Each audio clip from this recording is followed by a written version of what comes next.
The Aldis podcast is brought to you by Aldis International, supplying your expert AI and digital transformation staffing needs across the US and Europe.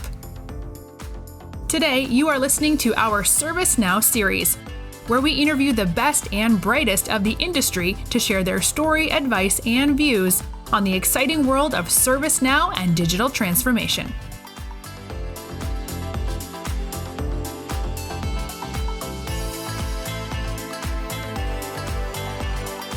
Welcome back to the Aldis podcast. I am your host, Mark Kelly, Chief Customer Officer and co-founder of Aldis. Today we're joined by Derek Nohr.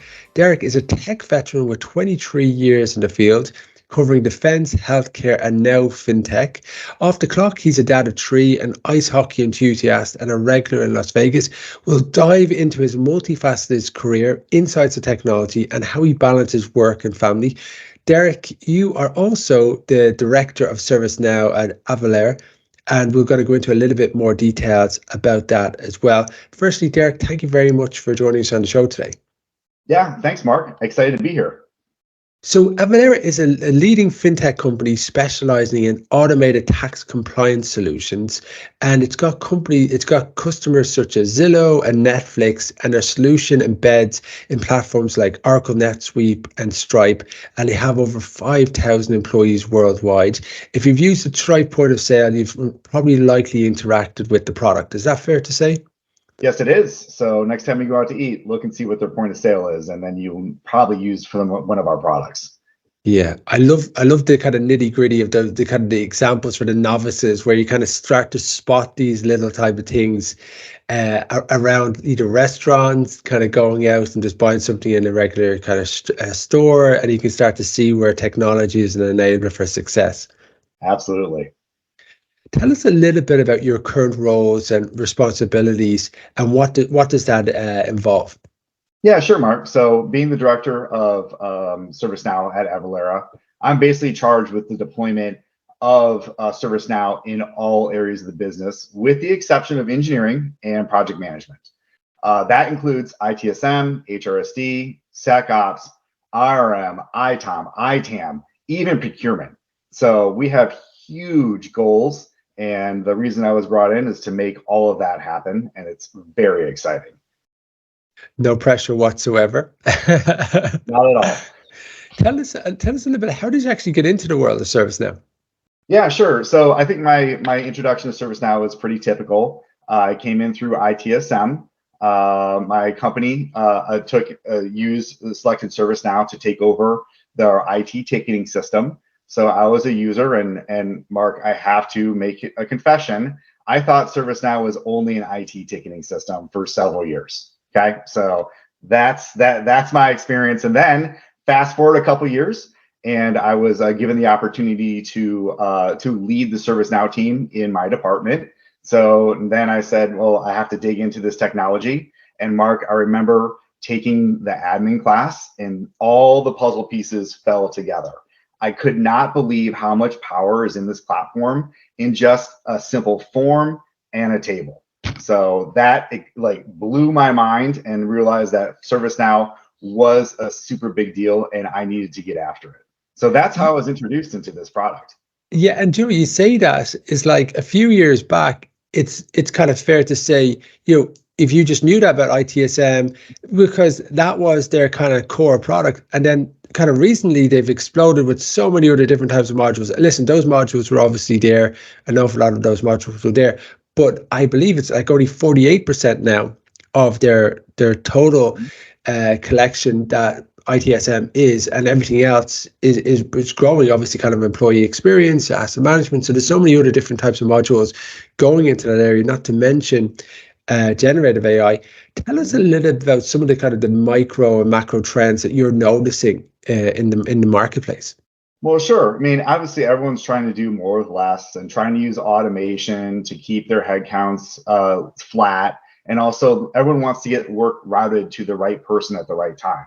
Employee experience is also very critical. Like, we want to be able to extend the same experience that we give to our customers across the globe to our own employees, giving them one place to go request help, and also providing them direct access to things that they are able to do themselves. so that they can be more self-sufficient. And I got to tell you that at Avalara, we are committed to this entire platform. Like, we aren't just implementing ITSM and calling it good. You know, ServiceNow is the market leader in this space, and I'm very excited every time a new release comes out to see all the cool things that they're going to be that's available to us. Every 6 months, Mark, I think there's no way that ServiceNow is going to be able to top what they just deployed, and I'm proven wrong every single time. So it's very, very exciting. Yeah, it is one of those things where you're sitting there thinking, this is so customer focused. They've really solved an itch that needs to be scratched here. This is going to add me significant type of value, and to continue to do that is some feast. And I really kind of feel like the best is yet to come. And why do you think that it is the platform of choice in your sector and specialization? Well, so I've always say that ServiceNow is very much like Lego. Okay, the more things that you have, the cooler solutions that you can build. So ServiceNow is the tool of choice at Avalara because we're going to be having all these Legos. We can be able to get all these solutions built up and across departments and route work that way, track it, add SLAs, and just make sure that we're staying on top of everything we want to do.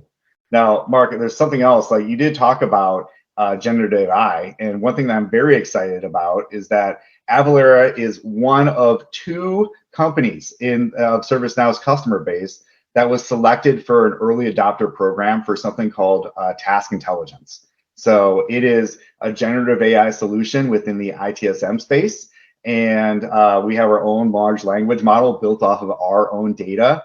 And Mark, I know you're an AI guy, so when I tell you that our predictive fields were over 80%, that is fantastic. So that is the future, and that's why I'm very excited for using ServiceNow at Avalara, specifically in this task intelligence space. Yeah, it's well, firstly, well done on that, because that's really, really exciting. You know, as a technologist, you want to come to work each day to solve problems, right? And the job is to solve problems and use technology as an advantage. But boy, you need to have fun as well doing it, right? Absolutely, absolutely. And this task intelligence is going to help that.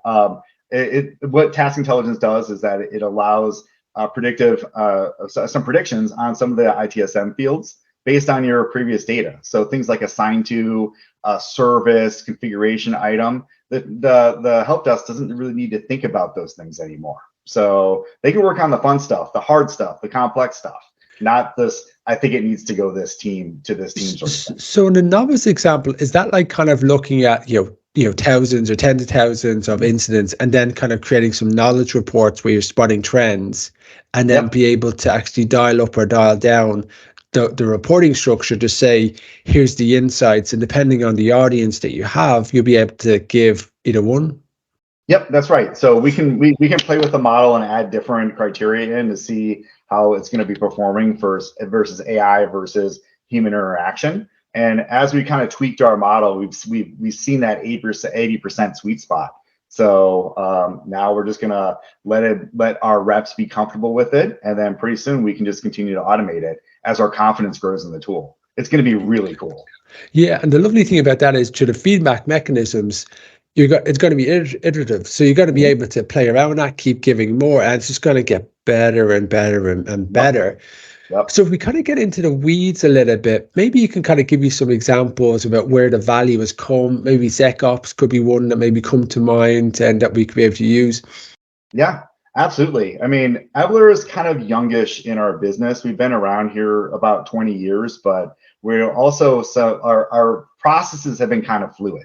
Okay. So ServiceNow has really provided a lot of structure and tracking mechanism to our processes. So that has been a huge benefit. But for some really fun examples, like I know before about their SecOps thing, but deployment of SecOps here at Avalara has resulted in an unbelievable 5 FTEs of improvement through they identifying the risk, end users closing it, and then ServiceNow handles all the SLAs, all the reporting, all the ticketing associated with those sorts of things.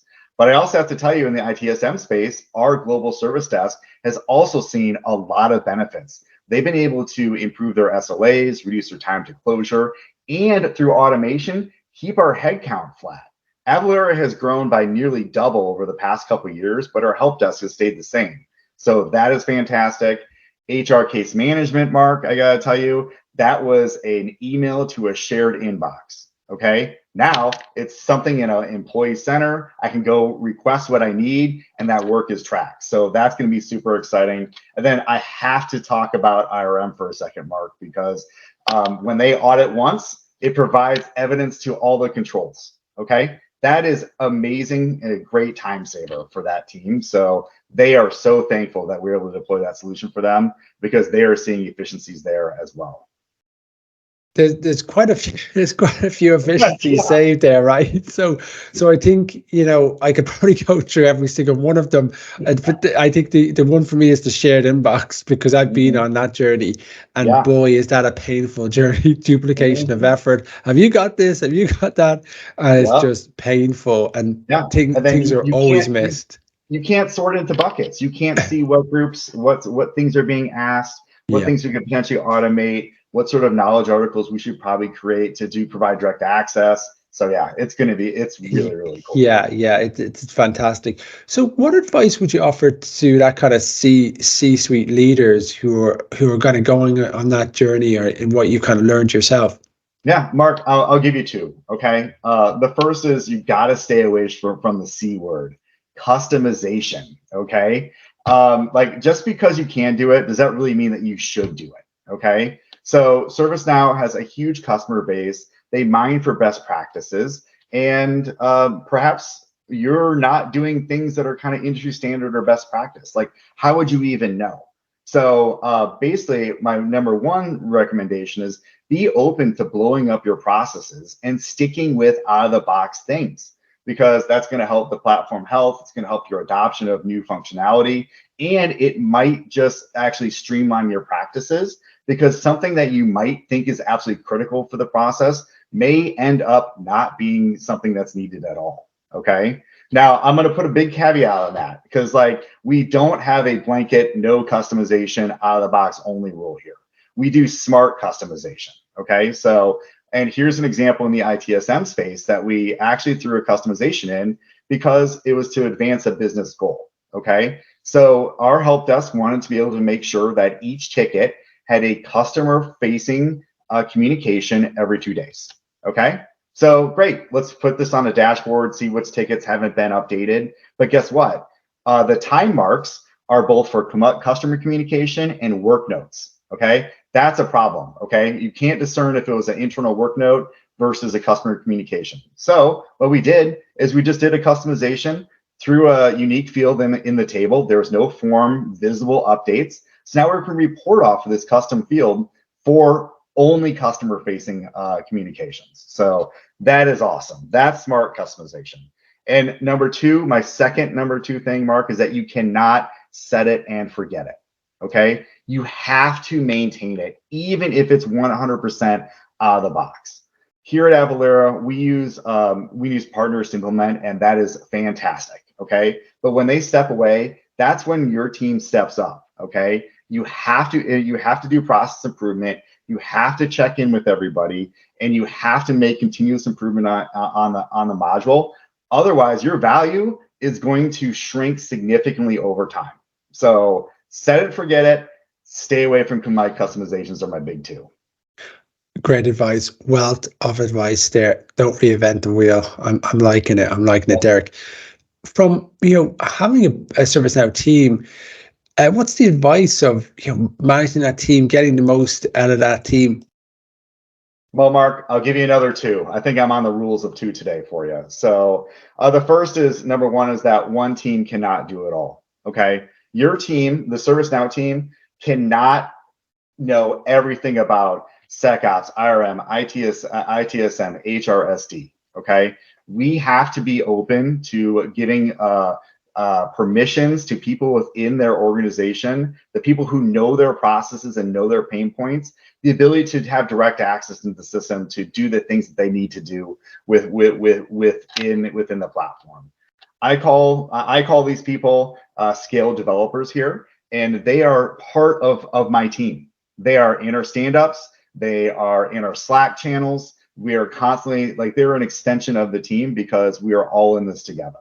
So that's my number one. One team can't do it all. Okay. Number two is that you really need to acknowledge everyone's strengths and roles to be able to lead a really great ServiceNow team. We all have different parts to play, and we all have different strengths, and we're better because of it. Now, I'm going to tell you, I'm going to brag for a second, Mark, because like I have an amazing BA, Padi. He is so skilled at meeting with stakeholders and bringing back actionable things for the team to implement. So like he's completely different than me. And then I got two devs on the team. I got Arpit Agarwal and Ambu Sharma, and they're so adept at taking complex like customer requests and breaking into something so simple and out of the box, and simplicity is key. So I have to tell you, building a great ServiceNow team is built on a foundation of trust. And I am blessed to work with all those people every single day. We all have unique skills, and we're better because of it. Yeah, I think like you're really playing to your strengths from what I can hear there. Yeah, it's great. Derek, where do you see the platform going to? Well, as I said earlier with task intelligence, it's artificial intelligence. What I saw at Knowledge this year absolutely blew me away. I mean, being able to leverage the platform to be able to do these sorts of really easy, repetitive things is going to be a game changer. And I will tell you that the text to code, Arpit threatened to resign because he thought his job was going to no longer be needed, with us being able to just do text prompts in order to get scripting. So that is going to increase the speed of development from the ServiceNow teams. It's going to provide greater democratization of the platform to people who aren't hardcore coders. I mean, AI coupled with all this low code, no code stuff that we've seen over the last couple of years is really making it very accessible for the process owners. So that's where I see we're going, and I cannot wait to get there. 30-second last question. If you were to do it all again, what advice would you offer to you and yourself? Well, Mark, I told you it's a rule of two today, apparently. So I have two things that I would tell my former self. The first thing is a quote. I don't know who to attribute it to, but I think about it often, is that hard work will always beat out talent, which does not work hard. Okay. So if you have talent and you work hard, you're going to be unstoppable, and the opportunities will come. So that's my first piece of advice. And the second piece of advice that I'd like to give my younger self is that company culture is absolutely critically important to your job satisfaction. You have to be sure you're able to bring your authentic self every day to your workplace. And work is such a big component of all of our lives. Like, you just can't gut it out. And then at age 62, 65, after 4 years of working, all of a sudden become happy. There's no magic finish line. You have to enjoy both what you do and where you do it. So those are the two huge pieces of advice that I would give myself when I first started working professionally. Derek Nohr, Director of ServiceNow Avalara, thank you very much for your time today. Mark, appreciate it. Have a wonderful day. Thank you.